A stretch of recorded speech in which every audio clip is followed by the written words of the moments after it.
अस्सलाम वालेकुम, good morning. मैं हूँ आपकी मेज़बान महक असलम। आप देख रहे हैं प्रोग्राम नया दिन, नई सुबह, एक नई उम्मीद, एक नई किरण, बहुत सारी नई ख्वाहिशात के साथ हम आपको अपने प्रोग्राम में खुशामदीद कहेंगे।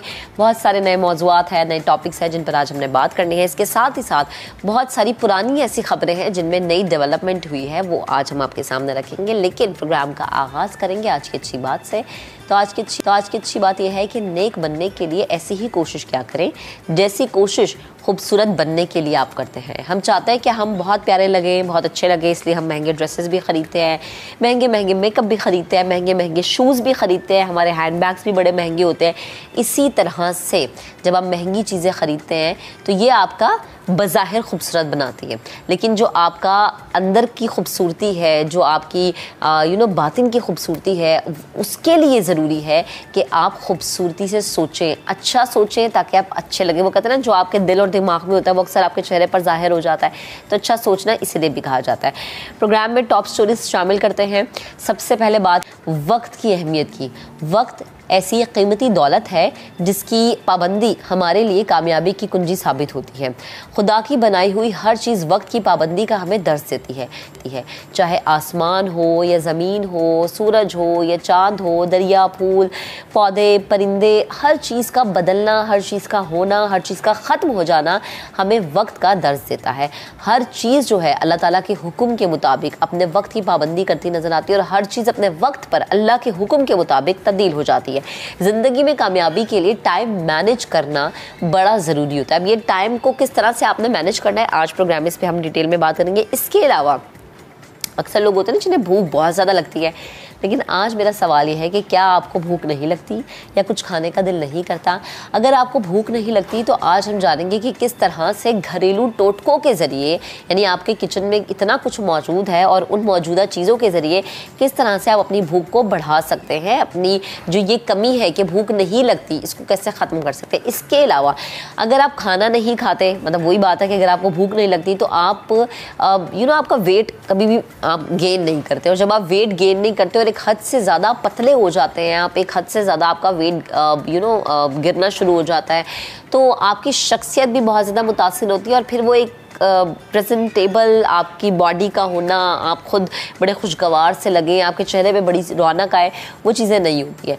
तो दुबले पतले अफराद अपने वज़न को कैसे बढ़ा सकते हैं, क्योंकि बहुत सारे लोग होते हैं जो चाहते हैं कि उनका वेट गेन हो, खाते बहुत कुछ है लेकिन वेट नहीं उनका बढ़ता। क्या वजह है, इस पर आज हम बात करेंगे। इसके अलावा रमज़ानुल मुबारक का बबरकत महीना आ रहा है और रमज़ान से पहले और रमज़ान में डाइट प्लान क्या होना चाहिए, क्योंकि अक्सर लोग रमज़ान में सहरी में बहुत कुछ खा लेते हैं, पराठे खा लिए, अंडे खा लिए, फिर पूरा दिन आपको भूख नहीं लगती। अच्छा, और इफ्तार में आपने पकोड़े खाए, समोसे खाए, चाट खाए, मीठे आपने मशरूबात पिए, फिर आपने शेक्स पी लिए, तो ये आपका वेट गेन करवाती हैं चीज़ें। आपने अपना डाइट प्लान रमज़ान में क्या रखना है, इस पर हम बात करेंगे। बहुत सारी रिपोर्ट्स हैं, टॉपिक्स हैं जिन पर आज हमने गुफ्तगू करनी है। बहुत सारे ऐसी नई नई चीज़ें हैं जिनके बारे में आज हम बात करेंगे। लेकिन सबसे पहले जो हम बात करेंगे वो ये है कि आप अपना वेट किस तरह से गेन कर सकते हैं, यानी किस तरह से आप अपने वेट को मेंटेन रख सकते हैं। बहुत ज़्यादा पतला होना भी आपके लिए अच्छा नहीं है और बहुत ज़्यादा मोटा होना भी हमारी सेहत के लिए नुकसानदेह। तो किस तरह वज़न बढ़ाना है, इस पर आज हम बात करेंगे। वज़न बढ़ाने की ज़रूरत उन लोगों को अक्सर पड़ जाती है जिनका वज़न नॉर्मल रेंज से भी कम होता है। अगरचे दुनिया में ज़्यादातर अफराद मोटापे का शिकार है और वज़न कम करने के जतन करते नजर आता है, लेकिन इसके बरखिलाफ दुनिया में ऐसे लोग भी बड़ी तादाद में पाए जाते हैं जिनका वज़न किसी भी सूरत नहीं बढ़ता और वो अपने दुबले पतले जिस्म को किसी भी तरह से खूबसूरत बनाने की कोशिश कर रहे होते हैं। वज़न को किस तरह से बढ़ाया जा सकता है, आप किस तरह से वेट गेन कर सकते हैं एक बेहतर हद तक। मैं ये नहीं कह रही कि बहुत ही ज़्यादा वेट गेन कर लें, एक बेहतर लिमिट होती है वेट गेन करने की भी। तो किस तरह से ये किया जा सकता है, इस पर बात करने के लिए फिटनेस ट्रेनर ज़ैनब खानानी इस वक्त मुझे ज्वाइन कर चुके हैं, उन्हें शामिल है गुफ्तगू करते हैं। अस्सलाम वालेकुम ज़ैनब, गुड मॉर्निंग, कैसी हैं आप? वालेकुम अस्सलाम, मैं बिल्कुल ठीक हूँ, आप कैसी हैं? अल्हम्दुलिल्लाह। अच्छा ज़ैनब, बहुत सारे लोग तो आपके पास आते होंगे जी हम मोटे हैं, हम चाहते हैं जी हम पतले हो जाएं, हम चाहते हैं जी कि हमारा वेट कम हो जाए, लेकिन सेम इसी तरह बहुत सारे लोग इसलिए भी आते होंगे कि ज़ैनब हम वेट गेन ही नहीं कर पाते हैं, बहुत एक्स्ट्रा ही पतले हैं हम, तो उनको क्या एक्सरसाइज आप बताती हैं? एक्चुअली वेट गेन करना हो या वेट लॉस करना हो, दोनों में फार्मूला सेम है। ठीक है। मतलब 70% आपकी डाइट है और 30% आपकी एक्सरसाइज है। ठीक है। अब उसमें डिफरेंस ये है कि जब हमने वेट लॉस करना होता है तो कैलोरी डेफिसिट में रहते हैं और एक्सरसाइज करते हैं। ठीक है। ठीक है। और जब हमने वेट गेन करना होता है तो हम कैलोरी सरप्लस में जाते हैं, यानी कि हम ज्यादा खाते हैं और एक्सरसाइज करते हैं ताकि हमारा वेट गेन हो, लेकिन उसके लिए पूरा स्केड्यूल होना जरूरी है। ऐसा नहीं एक टाइम पे भरपेट खा लिया और फिर उसके बाद आप नौशियाती फील करते हैं। ठीक है। तो उसके लिए पूरा एक स्केड्यूल होना चाहिए। सही। अच्छा ज़ैनब, जो जिस स्केड्यूल की आप बात कर रही हैं, अमूमन अक्सर लोग ये करते हैं कि वेट गेन करने के लिए मतलब खा रहे होते हैं, दबा के खा रहे होते हैं, लंच हो जाए, डिनर हो जाए, उनका ब्रेकफास्ट हो जाए, बस उन्होंने खाना। अच्छा, एक टाइम पे तो उन्हें नहीं लग रहा होता, लेकिन एक टाइम पे वही खाया हुआ इतने बुरे तरीके से उन्हें हिट करता है कि बस फिर वो जो चाहता ना कि वेट गेन करें, वो डबल ट्रिपल कर लेते हैं। तो कोई एक ऐसी चीज़ होती होगी या कोई एक ऐसा डाइट प्लान होता होगा जिस पे अमल करते हुए आप एक लिमिट तक अपना वेट गेन कर सकते हो? बिल्कुल। जब आपने वेट गेन करना है तो भी आपका 70% डाइट और एक्सरसाइज दोनों का साथ साथ होना बहुत ज़रूरी है।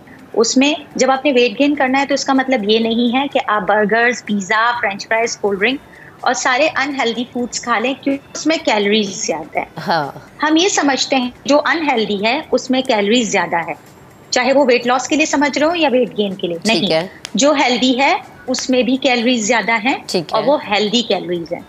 तो जब आपने वेट लॉस करना है तो भी हेल्दी वेट लॉस करना है, जब आपने वेट गेन करना है तो आपने वही हेल्दी कैलोरीज में अपना खाने का पोर्शन बढ़ाना है। और उसके साथ साथ जब आप वर्कआउट करते हैं तो आपने प्री वर्कआउट मील लेना है ताकि आपकी बॉडी के अंदर एनर्जी लेवल्स ऐसे अच्छे रहें कि आपने जो प्री वर्कआउट खाया है वो आपकी एक्सरसाइज में यूज हो जाए। और एक्सरसाइज के 45 मिनट्स 1 आवर के बाद आप पोस्ट वर्कआउट खाएंगे ताकि आपकी जो कैलोरीज बर्न हुई हैं या जो आपका एनर्जी लेवल ड्रॉप डाउन हुआ है वो जब एनर्जी बॉडी में इंक्रीज हो तो वो हेल्दी खाने से इंक्रीज हो और उसी से आपका मसल मास बढ़ेगा और आपकी बोन्स स्ट्रांग होंगी। आपने वेट गेन में फैट नहीं बढ़ाना बॉडी, आपने अपना मसल मास हेल्दी करना है। सही है। अच्छा ज़ैनब, ये आपने बड़ी ही अच्छी बात की कि हम अक्सर ये देखते हैं कि लोग वेट गेन करने के चक्कर में जंक फूड दबा के खा रहे होते हैं, बिरयानियाँ खा रहे होते हैं, निहारियाँ खा रहे होते हैं। उनका फिर जो उनकी बॉडी है वो फिर फैट लेती है, फिर जाहिर सी बात है उनका वो फैटी उनका वेट गेन होता है और फिर वो किसी भी तौर पे कम करना मुश्किल नहीं हो जाता। वेट गेन करने के मामले में किन किन चीज़ों से अवॉइड करना है आपने, प्लीज़ ज़रा ये बताइएगा। वेट गेन करने के मामले में आपने हैवी शुगरी ड्रिंक्स उनसे अवॉइड करना है। बिकॉज ज़्यादा शुगर बॉडी में इन्फ्लेमेशन पैदा करती है। हम ये समझते हैं मिर्च मसाले वाले खाने इन्फ्लेमेशन करते हैं, यानी इन्फ्लेमेशन यानी एसिडिटी, जिसको हम तेजाबियत कह सकते हैं, मैदे का ख़राब होना। वो मिर्च मसाले वाले खाने जहाँ एक तरफ कर रहे थे वहाँ बहुत ज़्यादा मीठा खाना भी कर रहा हूँ। ठीक है। तो आपको अवॉइड करना है डीप फ्राइड फूड, जो बहुत ज़्यादा तेल और मसाले वाले खाने हैं। उसको आपने नॉर्मलाइज करना है। मैं ये नहीं करी कि खाने से मसाले निकाल के फीका कर दें, मसाले रखें लेकिन बहुत ज़्यादा मसाले ना हो, बहुत ज़्यादा डीप फ्राइड ना हो। जिस तरह वेट लॉस में ये चीज़ें ख़राब हैं, इसी तरह वेट गेन में भी आपके डाइजेस्टिव इशू को, यानी आपके मैदे को या आपके हजम करने का जो सिस्टम है खाने को, उसको डिस्टर्ब कर सकता है। इसी तरह बहुत ज़्यादा मीठा, यानी शुगरी ड्रिंक्स ले रहे हैं, केक्स ले रहे हैं, चीज़ केक ले रहे हैं, पेस्ट्रीज ले रहे हैं, ये चीज़ें भी आपको अवॉइड करनी चाहिए क्योंकि है तो अनहेल्दी ना। वेट गेन होगा लेकिन अनहेल्दी होगा और जिससे फ्यूचर में आपको फैटी लिवर के इश्यूज और आपका कोलेस्ट्रॉल लेवल का बढ़ जाना, ये सारी चीज़ें, तो ऐसा वेट गेन का कोई फ़ायदा नहीं। सही है। अच्छा ज़ैनब, अक्सर औकात हमने ऐसे देखा है कि कुछ ख़वातीन जो कि बहुत ज़्यादा कोशिश करती है, मतलब हेल्दी होती है एक टाइम पे, लेकिन फिर उनकी कोशिश होती है अच्छा ठीक है हम अपना वेट कम करें, और फिर वो ऐसा वेट वो कम होता है कि वो कभी वापस गेन ही नहीं कर पाती हैं। फिर वो कोशिश करते हैं कि अच्छा थोड़ा एक अच्छी लिमिट तक हमारा वेट वापस आ जाए। तो ऐसी ख़वातीन के लिए क्या कहेंगे आप? मैं ख़वातीन के हवाले से स्पेसिफिकली इसलिए बात करना चाह रही हूँ क्योंकि हमें पता है कि ख़वातीन के मामले में आप कभी सी सेक्शन से गुजर रहे हैं, कभी आप प्रेगनेंसी के स्टेप से गुजर रहे हैं, कभी आप हार्मोनल इशू से गुजर रहे हैं, तो उनके लिए बड़ा मुश्किल होता है अपने वेट को बैलेंस रखना।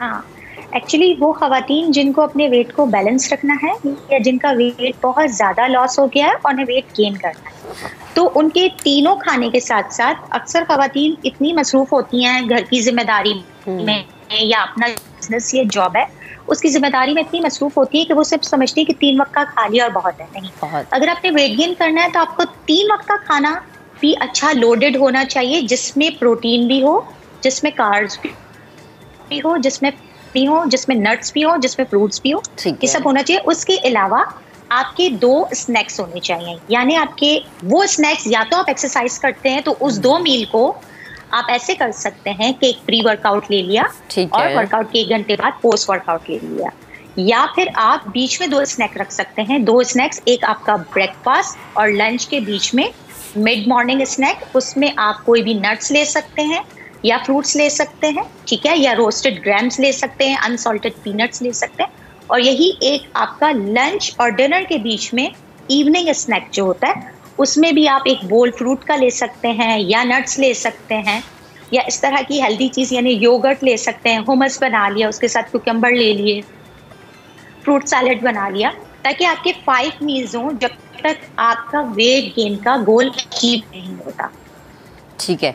अच्छा, मुझे ये बताएं ज़ैनब के हम देखते हैं ना कि वेट लॉस करने के लिए आप डिफरेंट एक्सरसाइज करते हैं। बेली फैट कम करने के लिए एक्सरसाइज की है आपने, आपने अपने थाइस का फैट कम करने के लिए एक्सरसाइज की है।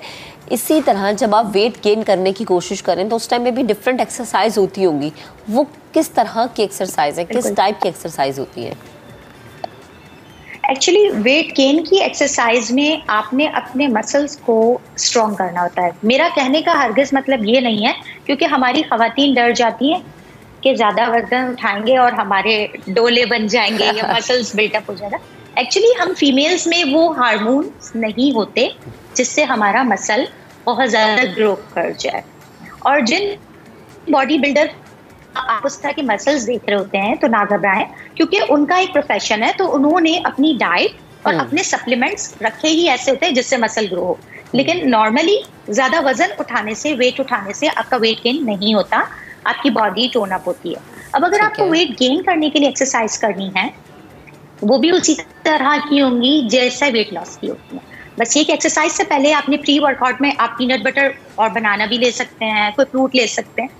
आपने अपना प्री वर्कआउट मील लिया, उसके 20-25 मिनट बाद जब आप एक्सरसाइज करेंगे तो उसमें आपका कार्डियो सेशन भी होना चाहिए। लेट्स सपोज अगर आपकी एक्सरसाइज 40 मिनट्स की है तो उसके 15 मिनट्स जो हैं आपके वो कार्डियो होने चाहिए और 25 मिनट्स आपकी स्ट्रेंथ ट्रेनिंग होनी चाहिए। और स्ट्रेंथ ट्रेनिंग बिल्कुल उसी तरह होनी चाहिए कि आपका एक पूरा प्लान बना हुआ होना चाहिए। जैसे मैं अपनी क्लाइंट्स के अकॉर्डिंग टू देयर गोल, जो मेरी क्लाइंट्स के गोल होते हैं उस हिसाब से उनका वर्कआउट प्लान बनाती हूँ, जिसमें समटाइम्स फुल बॉडी वर्कआउट होता है, समटाइम्स प्रॉब्लम एरिया, हर एक का प्रॉब्लम एरिया डिफरेंट होता है, ठीक है। जिस तरह वेट लॉस का प्रॉब्लम एरिया डिफरेंट होता है, वेट गेन का प्रॉब्लम एरिया डिफरेंट होता है। कुछ लोगों की टांगे बहुत ज्यादा पतली होती हैं, कुछ की टांगे ठीक होती है तो हाथ बहुत पतले होते हैं, अपर बॉडी बहुत पतली होती है। तो उस हिसाब से आपका वर्कआउट प्लान होना चाहिए। मीन्स अपर बॉडी का एक डे होना चाहिए, lower body, mid section, full body workout, cardio और एंड्योरेंस, इस तरह से आपका 5 डेज का वर्कआउट प्लान होना चाहिए। और ग्रेजुअली आपने वेट स्टार्ट करना है उठाना, मतलब डंबल्स उठाना या वेट्स उठाना। लेट्स सपोज अगर आप 3 kg से स्टार्ट करते हैं, 2 से 3 हफ्ते आप उसी 3 kg के साथ ही करें, ठीक है। उसके बाद ग्रेजुअली आप 4 kg, 5 kg, 6 kg पे आए। एकदम से 7 to 8 kg उठा लेते हैं लोग, मसल के अंदर जो टिश्यू हैं वो फटते हैं और वो जो क्रैम्प्स होते हैं उसके बाद हम इतना लंबा ब्रेक ले लेते हैं से। तो हम रेगुलर नहीं रहते ना, तो इट्स बेटर कि स्लोली एंड ग्रेजुअली इसको लेके चलें। सही है। अच्छा ज़ैनब, मुझे आप ये बताएं कि हमने अक्सर देखा है कि कुछ लोग, जैसे मैंने कहा ना, एक बेहतर लाइन होती है कि जहाँ पर आप कहते हैं कि जी अच्छा यहाँ पर आपका वेट बहुत अच्छे तरीके से मेंटेन हो गया। आपकी नज़र में आप क्या फिगर आउट करती हैं कि क्या होना चाहिए? 50+ पे वेट होना चाहिए, 60+ पे होना चाहिए? नहीं, एक्चुअली वेट जो है ना आपका, वो डिपेंड करता है आपकी एज पर और आपकी हाइट पर भी। ये दोनों चीजें भी साथ में शामिल होती हैं। अच्छा, मैं अगर ये पूछना चाहूँ कि लाइक 30+ या 30 to 40 की एज के जो लोग हैं उनका आइडियल वेट क्या होना चाहिए? इट डिपेंड्स कि आपकी हाइट क्या है। लेट्स सपोज मोस्टली 5'3" या 5'4" हाइट है, तो आइडियली आपको बहुत स्किनी भी नहीं होना चाहिए, आपको बहुत ओवरवेट भी नहीं होना चाहिए। तो अगर आपकी जो भी XYZ हाइट है और आपकी एज 35-40 ईयर्स है, तो आपका वेट बिटवीन हाइट के अकॉर्डिंग टू योर हाइट, मैं रेंज ज्यादा दे रही हूँ ताकि आपकी हाइट में वो रेंज आ सके। ठीक है। 53 से लेके 60 तक, 53 kg से लेके 60 तक के बीच में, अकॉर्डिंग टू योर हाइट, क्या आपकी हाइट क्या है, बिकॉज हाइट से भी बहुत फर्क पड़ता है। अच्छा, ये आप बता रही हैं 30 to 40 होना चाहिए, एज बिटवीन 35 to 40। अच्छा, 35। और अगर जो खवातीन 25 से 35 साल के दरमियान है, जैसे जो मेरी तरह है, उनका क्या वेट होना चाहिए? और जिनकी हाइट है जी 5'3" है हाइट उनकी, और एज 25 to 30 है, और 5'3" हाइट के साथ आपका वेट 54 से लेके 56 के बीच में होना चाहिए। अगर आपको बहुत ज़्यादा ये है कि आपको कुछ शॉर्ट फ्रेम अपनी बॉडी का चाहिए, तो भी मिनिमम भी 53, बस उससे कम नहीं होना चाहिए। ओके, ठीक है। अच्छा ज़रा, अमूमन ये कहा जाता है कि आप हेल्दी या फिट तब नजर आते हैं जब आप अपनी एज से 10 साल पीछे लगे। Is it true? हाँ, बिल्कुल ठीक है। कि यानी आप अपनी एज से अगर 10 साल पीछे हैं तो आप, इसका मतलब है कि आप फिजिकली हेल्दी लगेंगे।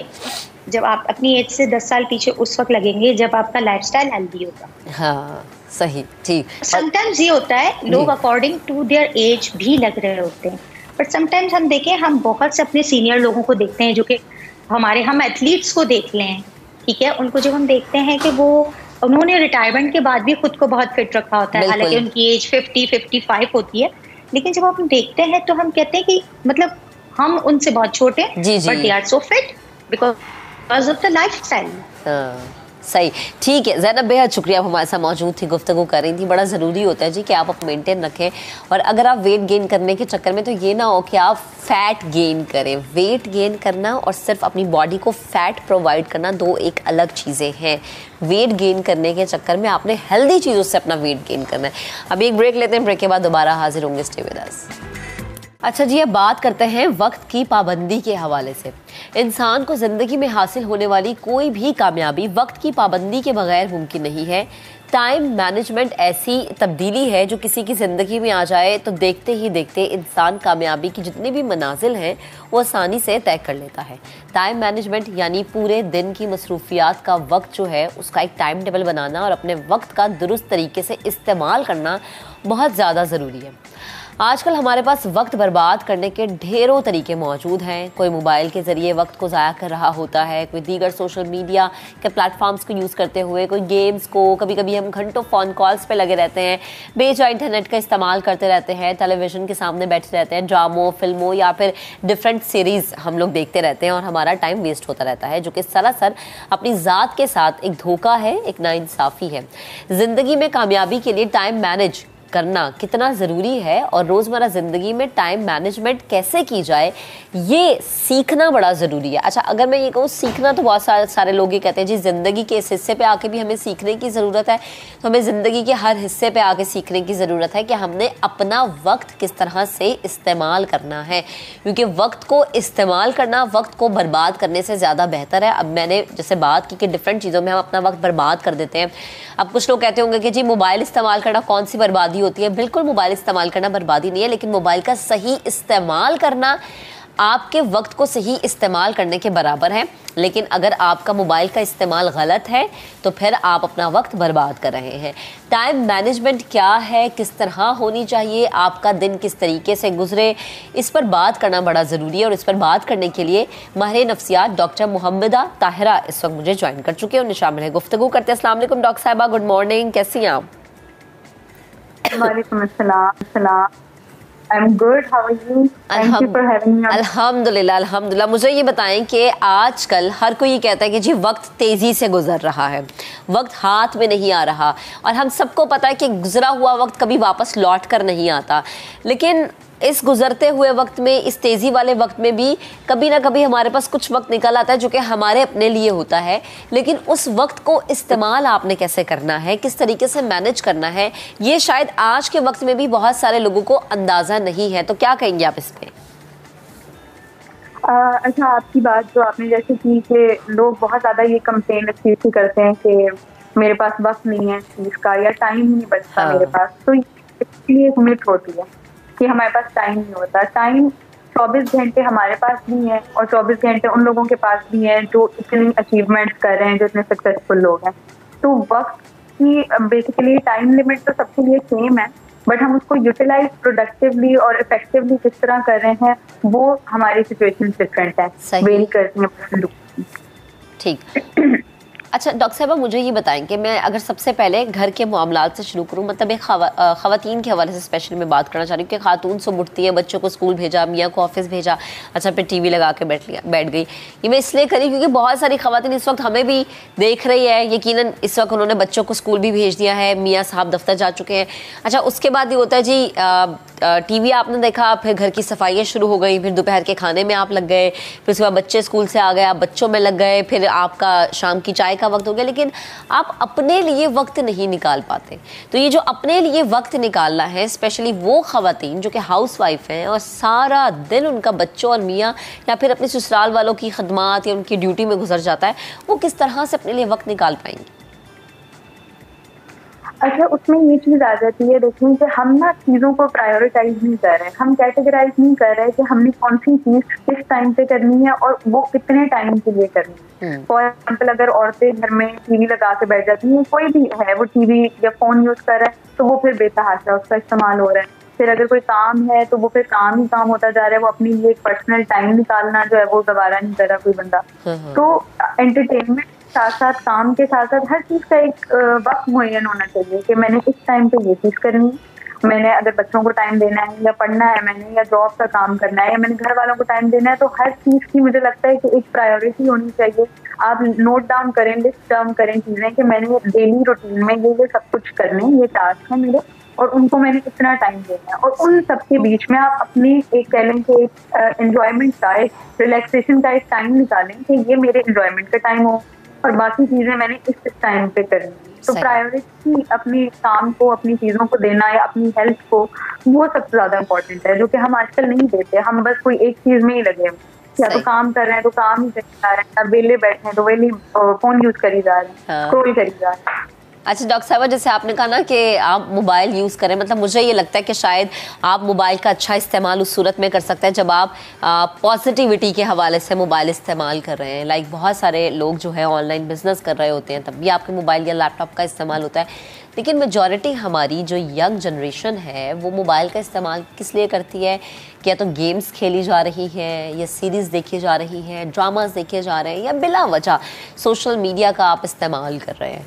तो हमारी यंग जनरेशन किस तरीके से अपने आप को मैनेज कर सकती है, स्पेशली जब मोबाइल जैसी या टैबलेट जैसी या फिर लैपटॉप जैसे गैजेट्स उनके हाथों में होंगे, वो किस तरीके से अपने आप को मैनेज करें? आपने ये चीज नोट की होगी कि अब छोटे बच्चे भी होते हैं तो उनको वो फोन पकड़ा दिया जाता है, जब वो रो रहे हैं या कुछ भी कर रहे हैं तो वो उनका स्क्रीन टाइम इतना ज्यादा, वो बचपन से ही उनके अंदर ये चीज आ जाती है कि मैंने ऑल द टाइम स्क्रीन के आगे रहना है। वो वीडियोज आती हैं, कोको मेलन है, ये डिफरेंट किस्म की तरह की यूट्यूब की वीडियोज आती है, वो बचपन से उनके अंदर ये चीज है कि अच्छा स्क्रीन का ज्यादा टाइम है, बाकी चीजों का जो आउटडोर एक्टिविटीज है, दूसरी चीजें, उसका कम टाइम। तो ऑब्वियसली हम बच्चों को चीज सिखाएंगे तो उनके अंदर आएगी कि एक स्क्रीन का प्रॉपर एक टाइम होता है, एक आपकी आउटडोर एक्टिविटीज का टाइम होता है, आपकी दीगर एक्टिविटीज का क्या क्या टाइम है। अदरवाइज उसका वो, क्योंकि बच्चे हैं वो इतनी उनको अकल नहीं होती, शऊर नहीं होता, तो वो उसको उस तरह मैनेज नहीं कर पाते और प्रोडक्टिवली आप कह लें कि अपनी सोशल मीडिया को या अपने फोन को, गैजेट्स को इस्तेमाल नहीं कर पाते। हम बीइंग एडल्ट उस तरह से प्रोडक्टिवली इस्तेमाल नहीं कर रहे, तो बच्चे तो फिर इतने उनको बाशऊर नहीं होते। तो वो तो इस तरह से मैनेज नहीं कर पाते कि किस टाइम कितना टाइम किस चीज को देना है, गैजेट्स को कितना टाइम। अच्छा, अक्सर हम बात करते हैं ना टाइम मैनेज करने की, तो हम ये कहते हैं कि हम शायद अपनी फैमिली को भी टाइम नहीं दे पाते। मतलब कि अगर मैं इस तरह से मिसाल दूँ कि एक शख्स जो कि सुबह 9 बजे दफ्तर जा रहा है और वो दोपहर या शाम में 6-7 बजे वापस आ रहा है, उसके बाद आपने थोड़ा टीवी देखा, फिर आपने अपना डिनर किया, उसके बाद आपके सोने का टाइम हो गया, लेकिन इस पूरे तमाम तर काम में आप अपनी फैमिली को या आप अपने बच्चों से कम्युनिकेशन को मिस कर जाते हैं। आई थिंक यहाँ पर भी वक्त को मैनेज करना बड़ा ज़रूरी है, क्योंकि एक टाइम पे फिर हम शिकायत करते हैं कि बच्चे जो हैं वो बाहर दोस्त तलाश कर रहे होते हैं बजाय इसके कि माँ बाप जो है उनके बेहतरीन दोस्त बन के रहें। लेकिन जब अम्मा अब्बा दोनों ही काम करने वाले होंगे तो जाहिर है कि फिर उनको पता होना चाहिए कि उन्होंने टाइम मैनेज करना है अपने बच्चों को लेकर। ऐसे ही है, क्योंकि आप ये देखिए कि हमने आपको किया हुआ है हर चीज में, हम बहुत ज्यादा मल्टीटास्किंग के आदी हो गए। अब हम घर पे टाइम दे रहे होते हैं, साथ साथ हम सोशल मीडिया यूज कर रहे होते हैं, साथ साथ कोई रहे होते हैं। तो मुझे लगता है कि मल्टीटास्किंग अच्छी बात है, बट एक लिमिटेड अमाउंट में हो। तो अदरवाइज आप हर चीज को एक स्पेस दें, एक टाइम दें, और ओवर बर्डन खुद को ना करें कि मैं सारे दिन में ये सारा कुछ कर लूंगा। एक टास्क अपने डिफाइन करें कि ये टास्क है, और आप उसमें देखें कि दो कैटेगरीज आ जाती हैं, अर्जेंट काम होते हैं, एक इम्पोर्टेंट काम होते हैं, फिर एक लेस अर्जेंट होते हैं और लेस इम्पोर्टेंट होते हैं। हम ज्यादातर जो लेस इम्पोर्टेंट काम है या लेस अर्जेंट काम है, हम उनको ज्यादा प्रायोरिटी दे रहे होते हैं, लाइक सोशल मीडिया स्क्रॉल करना या फिर देर तक सोना या इस तरह की चीजें। जो अर्जेंट और इम्पोर्टेंट काम है, लाइक फैमिली को टाइम देना या बच्चों की तरबियत, ये सारी चीजें हम उन पे इतना फोकस नहीं कर पा रहे होते, और डिले, हम लोगों में डिले करने की बहुत ज्यादा आदत है, प्रोक्रेस्टिनेट करने की, ये काम कल कर लेंगे। अच्छा डॉक्टर साहब, मुझे ये बताएं, एक तो अपनी बात मुकम्मल कीजिएगा, दूसरा मेरा सवाल लीजिएगा कि हम बच्चों को किस तरह से टाइम मैनेजमेंट सिखा सकते हैं। सारी सी बात है, बच्चे अपने घर के माहौल से सीखते हैं। तो जब बच्चा बड़ा हो रहा है, लाइक वो 2 साल का है, 3 साल का है, स्कूलिंग उसकी शुरू हो गई है, हम अपने बच्चे को कैसे टाइम मैनेजमेंट सिखा सकते हैं कि बेटा इस टाइम पे आपने ये करना है, इस टाइम पे ये करना है, इतना टाइम आपके पास खेलने के लिए है और इतना टाइम आपके पास स्क्रीन के लिए है। उसमें सबसे पहले ये चीज आ जाएगी कि आप उनका स्लीप शेड्यूल ठीक करें।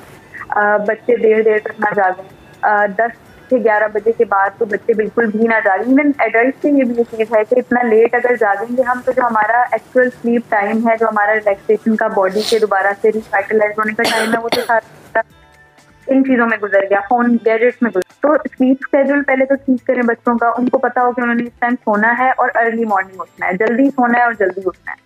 फिर उसके बाद उनको आप एक जर्नलिंग की आदत डालें, लिखने की, कि अच्छा अपनी डेली की रूटीन या वीकली जो है वो एक प्लानर बनाएं कि किस तरह क्या क्या चीज आपने करनी है पूरे वीक में। अपनी उसमें उनके आउटडोर एक्टिविटीज ज्यादा से ज्यादा हो और कम से कम उनकी ये जो गैजेट्स हैं वो हो।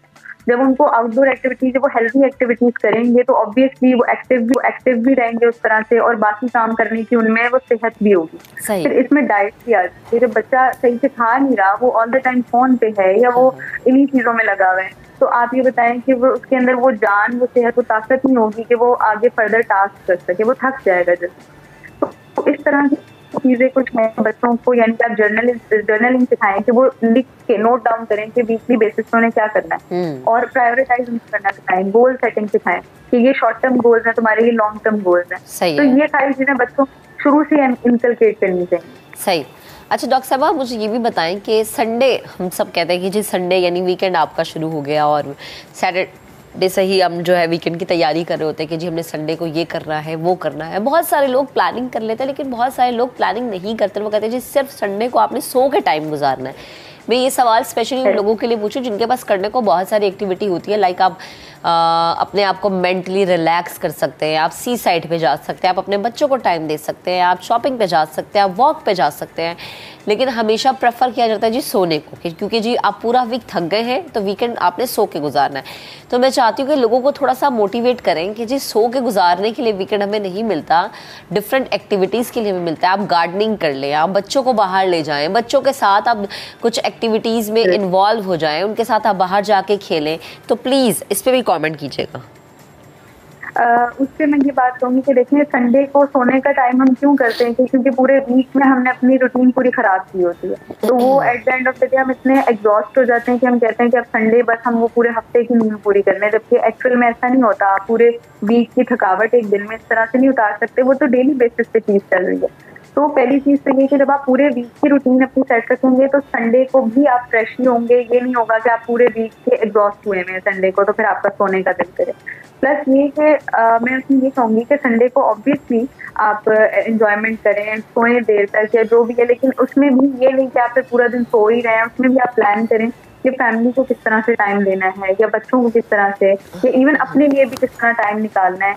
कि वो एक दिन होता है आपका रिलैक्सेशन का, उसमें आप पूरे वीक की वो सारी आप कह लें कि थकावट, टेंशन, वो सारी आपने निकालनी होती है। तो उसको यूटिलाइज इस तरह से करें कि वो वेस्ट ना हो दिन, क्योंकि आपको पता है कि वक्त बहुत कीमती है और इस तरह से वेस्ट करना लाइक पूरा दिन सो कर, तो वो अपना नुकसान भी है और आप मजीद जितना ज्यादा सोते हैं आप, मुझे लगता है उतना ज्यादा थक जाते हैं, थके थके महसूस करते हैं, फ्रेश नहीं फील करते। तो अपना नींद का जब पूरे वीक का आप सेट रखेंगे स्केड्यूल, तो संडे को भी आप फ्रेश नहीं होंगे, बजाय कि संडे को आप सारे दिन की नींद, सारे हफ्ते की नींद पूरी करें। तो उसमें प्लान करना चाहिए। अच्छा डॉक्टर साहबा, मुझे लास्ट में एक चीज़ बताएगा कि अब आगे रमज़ानुल मुबारक का महीना शुरू हो रहा है और रमज़ान में हम सबकी रूटीन जो है बड़ी मुतासर से हो जाती है। मुतासर इसलिए आज से मैं कह रही हूँ कि आपके सोने जागने का जो टाइम टेबल होता है बिल्कुल उलट जाता है। लाइक आप पूरी सहरी तक जाग रहे हैं, क्या ये अच्छा होता है आपकी हेल्थ के लिए कि आप सहरी तक जागे, फिर सहरी करके आप सो जाते हैं, फिर पूरा पूरा दिन आप सोए रहते हैं, फिर आप कहते हैं जी अच्छा इफ्तार के टाइम आप उठ रहे हैं?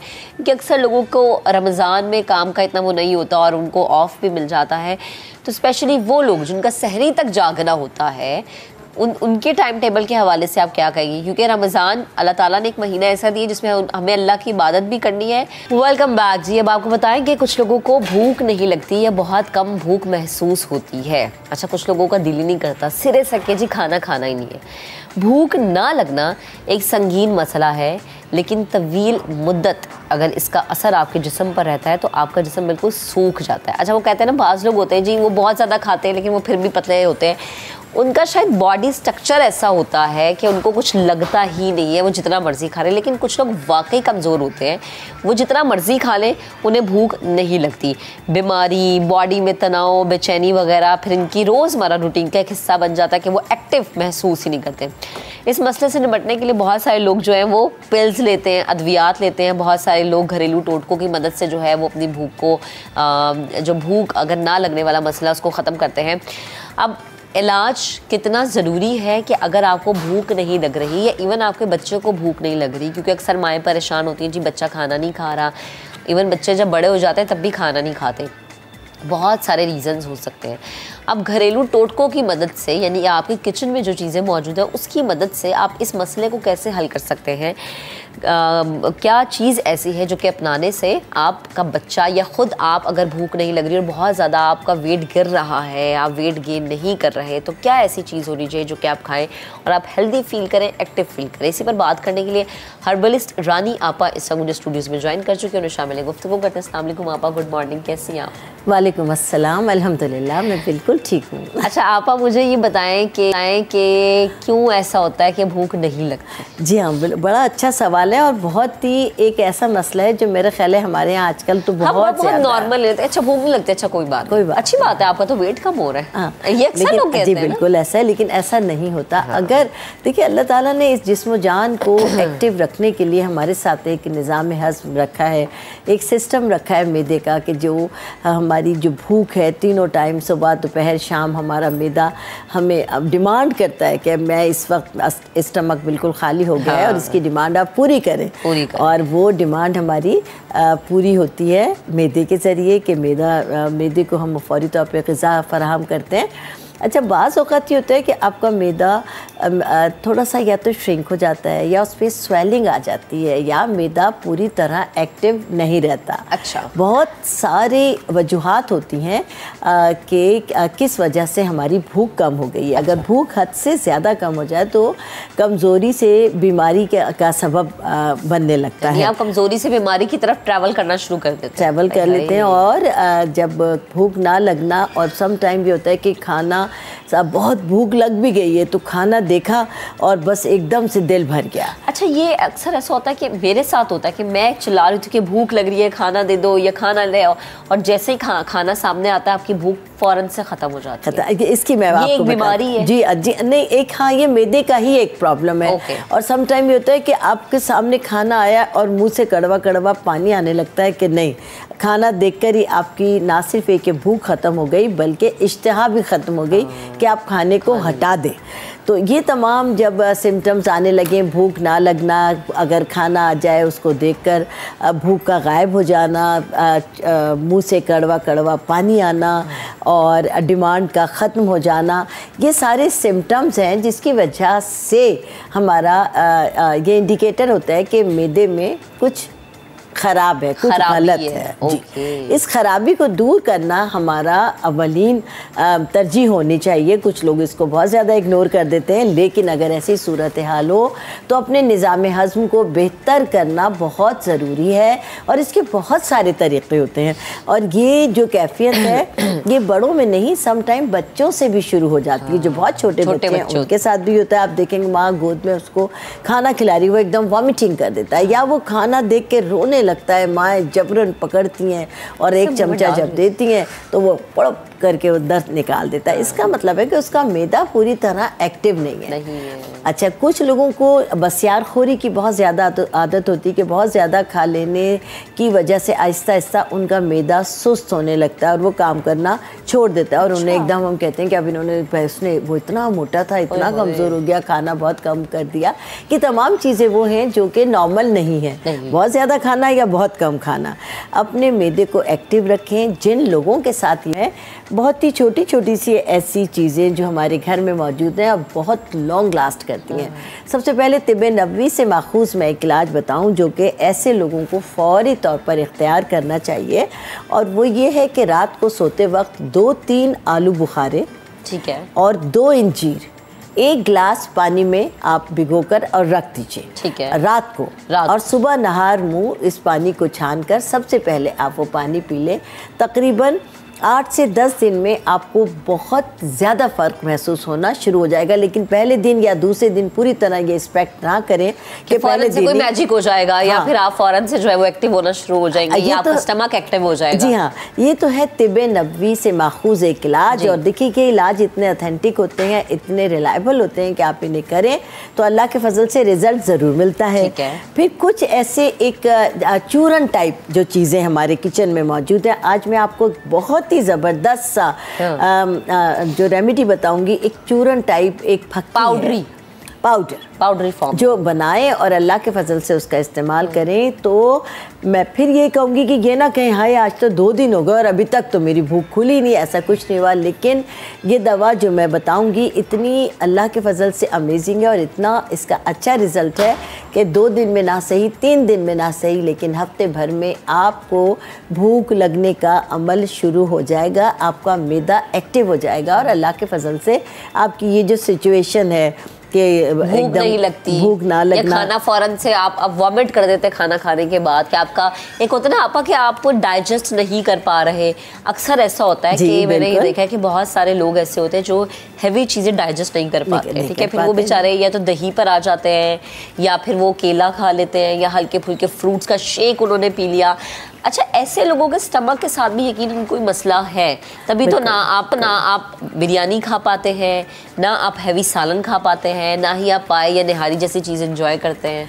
ऐसे ही तमाम लोगों के लिए आज का जो हम इलाज बता रहे हैं, ऐसे ही तमाम लोगों के लिए है कि जो अपने मैदे की प्रॉब्लम की वजह से परेशान है, भूख ना लगना, क्यों ना लगना से कि ये आपका मैदा पूरी तरह एक्टिव नहीं है, पूरी तरह काम नहीं कर रहा। तो इस किसी भी वजह से मैदे में प्रॉब्लम हुई है, ये इलाज जो आज मैं बता रही हूँ, सबसे पहले तो ये तिब नबवी से माखूज़ जो मैंने आपको बताया कि 2 आलू बुखारे और 2 इंजीर आप सुबह सबसे पहले, और बेहतर तरीका ये होता है कि छान कर पानी को अलहदा कर लें और उसके बाद नहार मुँह पहले ये दोनों इंजीर आप चबा चबा के खा लीजिए। और आलू बुखारे का उसमें एक्सट्रैक्ट आ चुका है कि आप अगर तो आलू बुखारा खा लें, अगर ना भी खाएं तो कोई फर्क नहीं। लेकिन ये पानी जरूर पी लें। कुछ लोग होते हैं जो कि जिनको आलू बुखारा पसंद नहीं होता, या गर्मी का मौसम है और आप गर्मियों में नहीं चाहते कि जो अंजीर का इंटेक करें, उस पे क्या है? मैं आपको बता रही हूँ कि आलू बुखारे का पानी पी लें। सिर्फ आलू बुखारा? जी, किस चीज़ के लिए? आलू बुखारा अंजीर नहीं खाना चाहते, ना खाएं, सिर्फ उसका पानी पी लें, सिर्फ पानी पी लें। इंजीर भी नहीं खाना चाहते, आलू बुखारा भी नहीं खाना चाहते, कोई बात नहीं, आपके अंदर की डिमांड नहीं है, आप ना खाएं, लेकिन रात को भिगोएं और इसका पानी पी लें। सही। देखिए ये क्या है कि आलू बुखारा बहुत आलू बुखारे की तासीर बहुत ज़्यादा ठंडी है, बहुत ज़्यादा ठंडी है, तो मैदे की तमाम गर्मी को वो दूर कर देता है। और आपके ब्लड में जो हिद्दत पैदा हो गई है उसको आहिस्ता आहिस्ता मोतदिल कर देता है। और इंजीर स्टमक के लिए एक ऐसी बेहतरीन जड़ी बूटी है कि जिनको कब्ज़ रहता है या जिनका मैदा बिल्कुल सेट नहीं रहता, कभी लूज़ मोशन है, कभी उनको कॉन्स्टिपेशन हो गया, तो उन लोगों के लिए अंजीर अल्लाह की तरफ से एक तोहफा है। अगर खा लें तो बेहतरीन है, नहीं खाया तो कोई बात नहीं, पानी ज़रूर पी, पानी ज़रूर। Welcome back. अब आपको बताएं कि रमज़ानुल मुबारक आ रहा है और लोग चाहते हैं कि रमज़ान में फ़िट रहें, क्योंकि रमज़ान में ज़ाहिर सी बात है ज़्यादा खाया जाता है, इंटेक ज़्यादा हो जाता है, फ्राइड आइटम्स जो हैं वो हमारे दस्तरखान पे हम चाहते हैं कि ज़्यादा से ज़्यादा हो। इसके अलावा मीठे का इस्तेमाल भी बहुत ज़्यादा बढ़ जाता है, मीठे मशरूबात लाइक जैसा कि डिफरेंट मीठे मशरूबात होते हैं, शेक्स होते हैं, तो ग़िज़ाइयत का ख़याल रखना रमज़ान में बड़ा ज़रूरी है। इसी पर बात करने के लिए माहिर ग़िज़ाइयत डॉक्टर महविश इदरीस इस वक्त हमें ज्वाइन कर चुके हैं, उन्हें शामिल गुफ्तगू करते हैं। अस्सलाम वालेकुम डॉक्टर साहबा, गुड मॉर्निंग। रमज़ानुल मुबारक करीब करीब है, मुझे बताइएगा कि रमज़ान में डाइट प्लान हमारा क्या होना चाहिए, स्पेशली हम सहरी से शुरू करते हैं कि सहर में आपका डाइट प्लान क्या हो।